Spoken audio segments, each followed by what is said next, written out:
Hi friends, இன்றைக்கி நம்ம கிச்சனில் ஒரு 10 to 15 மினிட்ஸ்க்குள்ளே செய்யக்கூடிய ஒரு ஈஸி ஸ்நாக் ரெசிபி தான் பார்க்கலாம் வாங்க. அதுக்கு நான் ஒரு பவுலில் 2 முட்டையை உடச்சி ஊற்றிக்கிறேன். 2 ஸ்பூன் அளவுக்கு சுகர் ஆட் பண்ணிக்கிறேன். அரை கப் பால் சேர்த்திக்கலாம். இப்போ இந்த 3 பொருட்களையும் இந்த மாதிரி ஸ்பூன் வச்சு நல்லா நான் மிக்ஸ் பண்ணிக்கிறேன். உங்கள்கிட்ட பீட்டர் இருந்ததுன்னா நீங்கள் பீட்டர் கூட யூஸ் பண்ணிக்கலாம். நீங்கள் ஸ்பூனில் பண்ணுறதுனால ஒரு 2 to 3 மினிட்ஸ் உங்களுக்கு டைம் எடுக்கும்.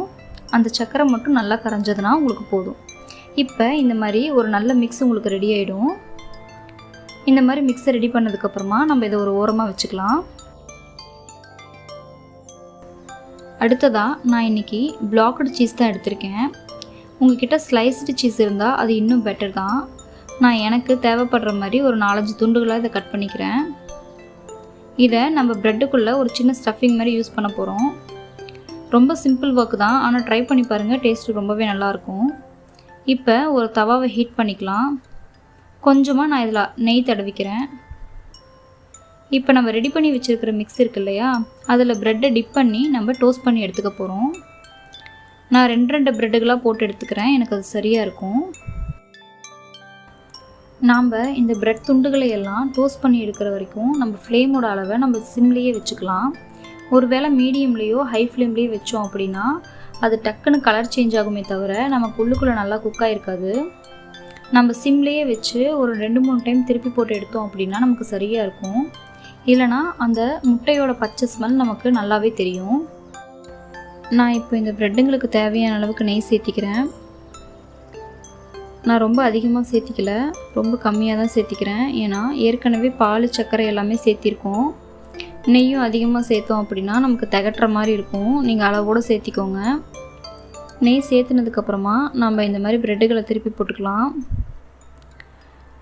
லேசாக கலர் சேஞ்ச் ஆகிருந்தால் கூட போதும். ஏன்னா 4-5 டைம் நம்ம திருப்பி போட்டு எடுத்துக்கலாம். அப்போ தான் நமக்கு நல்லா டோஸ்ட் ஆகி வரும். நம்ம சீஸ் சேர்த்தாமல் இதே ஸ்டேஜில் கூட இந்த ப்ரெட்டுகளை சூடாக சர்வ் பண்ணலாம். அது ரொம்ப நார்மலாக ப்ரெட் டோஸ்ட் சாப்பிட்ற மாதிரி இருக்கும். ஒரு தடவை சீஸோடு ட்ரை பண்ணி பாருங்கள், கட்டாயம் உங்களுக்கு டேஸ்ட்டு ரொம்ப பிடிக்கும். வேலையும் ரொம்ப ஈஸி தான்.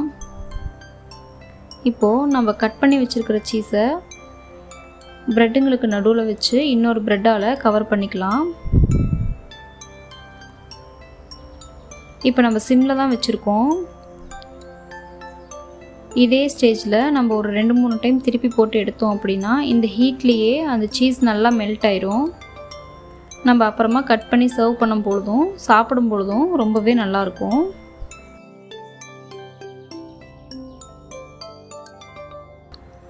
அவ்வளோதான், இப்போ நம்மளோட ரெசிபி ரெடி ஆகிடுச்சு.